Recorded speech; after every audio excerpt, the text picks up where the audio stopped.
नमस्कार, मेरा नाम Ravinder Singh Bisht, police medal for gallantry, retired deputy commandant border security force. और अब मेरी छुट्टियां समाप्त हो रही हैं, अब मुझे प्लेन्स में वापस जाना है।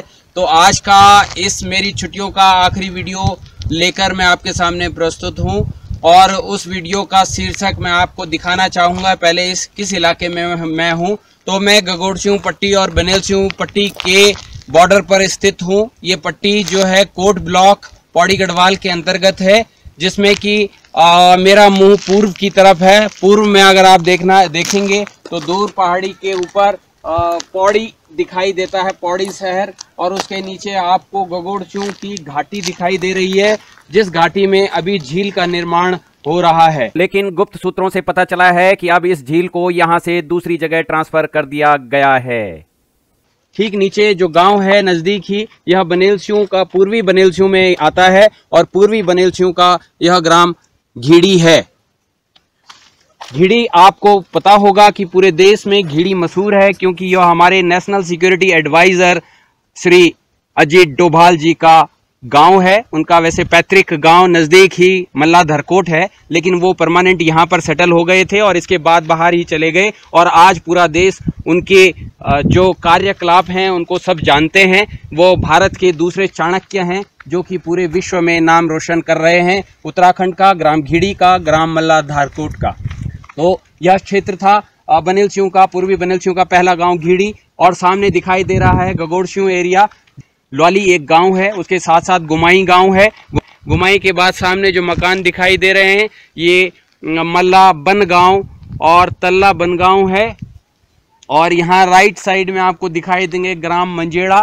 मंजेड़ा के ऊपर सामने टेकरी पर है खपरोली, और इसके ऊपर एक सबसे पुरानी सड़क है, जो मोटर मार्ग सबसे पुराना अदवानी से होते हुए पौड़ी के लिए। तो अब पौड़ी, अदवानी, कांसखेत से होते हुए सतपुली, बांघाट, और उसके बाद सीधा कोटद्वार से आप सीधा प्लेन्स में पहुंच जाते हैं। तो आइए अब चलते हैं। दूसरा मैं आपको यहाँ दिखाना चाहूँगा शहीद मदन मोहन मामगई का स्मृति स्थल है। आप सभी को ज्ञात हो कि 9 नवंबर सन 2000 को उत्तराखंड के नए राज्य का निर्माण हुआ और इस नए राज्य सालों साल से चल रही थी। इस मांग के दौरान ही सन 1994 में 1 सितंबर को खटीमा कुमाऊं में भोले भाले पहाड़ के नागरिकों पर अपने हक के लिए अलग राज्य के बदले उन्हें मुलायम सरकार की सिर्फ गोलियां और पुलिस का उत्पीड़न मिला। इसके विरोध में अगले ही दिन 2 सितंबर को मसूरी में गढ़वाल के आसपास के गांव के लोगों ने शांतिपूर्ण जुलूस निकाला। पर उत्तर प्रदेश की गद्दी पर बैठी मुलायम सरकार को शायद ये भी पसंद नहीं आया और पुलिस ने यहाँ भी भीड़ पर फायरिंग शुरू कर दी। मसूरी गोलीकांड की जांच रिटायर्ड जज न्यायमूर्ति मुरलीधर और अधिवक्ता कमल कृष्ण राय ने की। दल का निष्कर्ष यह है कि पुलिस ने वहां बिना किसी उकसावे के शांतिपूर्ण जुलूस पर फायरिंग की। मौके पर ही मारे गए पुलिस क्षेत्राधिकारी उमाकांत त्रिपाठी भी पुलिस की गोली से मारे गए। दल ने यह भी खुलासा किया कि देहरादून पुलिस लाइन के व्यायामशाला में गिरफ्तार लोगों को 3rd डिग्री यातना दी गई।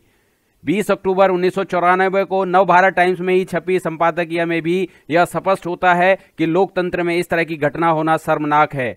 मीडिया ने भी इस पर बहुत कुछ लिखा। मसूरी गोलीकांड में शहीद अमर शहीद स्वर्गीय बेलमती चौहान, अमर शहीद स्वर्गीय हंसा धनई, अमर शहीद स्वर्गीय बलबीर सिंह, अमर शहीद स्वर्गीय धनपत सिंह, अमर शहीद स्वर्गीय मदन मोहन ममगई, अमर शहीद स्वर्गीय राय सिंह बंगारी। तो यह स्मृति स्थल है स्वर्गीय मदन मोहन ममगई जी का, जो कि यहाँ पर कालेश्वर, गगोड़सिंह और बनेलसिंह पौड़ी गढ़वाल में बनाया गया है।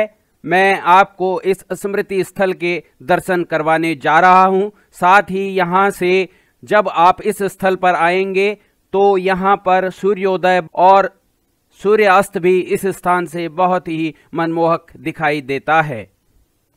यह कालेश्वर जो कि गगोड़सिंह में आता है और बनेलसिंह घीड़ी के बीच में है। यहाँ पर यह शहीद स्मृति स्थल बना हुआ है। स्मृति स्थल की जगह तो निश्चित है, लेकिन स्मृति में यहाँ पर क्या है वो मुझे भी नहीं दिखाई दे रहा है, केवल द्वार बनाया गया है।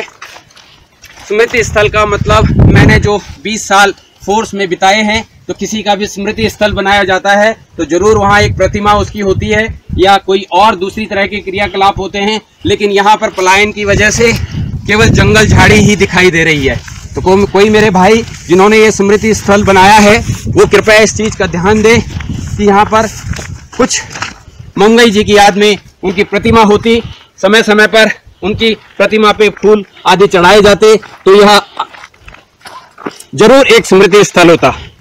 अभी थोड़ी देर बाद यहाँ से सूर्यास्त दिखाई देगा, तो मैं आपको अगले वीडियो में सूर्यास्त भी दिखाऊंगा।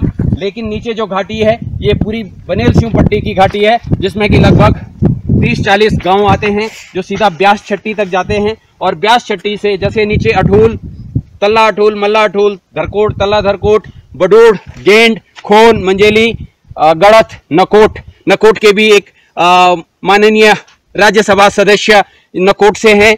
और उसके अलावा वो आगे जो रोड जाती है वो सीधा देवप्रयाग तक जाती है। आप सभी को मालूम है कि देवप्रयाग से गंगा का उद्गम स्थल है, जहां पर गंगा बनती है, यानी भागीरथी और अलकनंदा मिलकर गंगा का स्वरूप लेते हैं। यह ऊपर आपको दिखाई दे रहा है कालेश्वर इंटर कॉलेज है, इसमें यहाँ के बच्चे इंटर तक पढ़ते हैं। इसके अलावा एक छोटा मोटा बाजार है कालेश्वर। तो यह बहुत ही रमणीक स्थल है। इस जगह से, इस स्मृति स्थल से सुबह सुबह आप सूर्योदय को बहुत अच्छी प्रकार से देख सकते हैं और संध्या काल में इसी स्थान से आप सूर्यास्त को अच्छी तरह देख सकते हैं। तो अभी सूर्यास्त में समय है, तो मैं अगला वीडियो लेकर सूर्यास्त के लिए आऊँगा। तब तक आप सभी को बहुत बहुत शुभकामनाएं। धन्यवाद, नमस्ते, जय हिंद।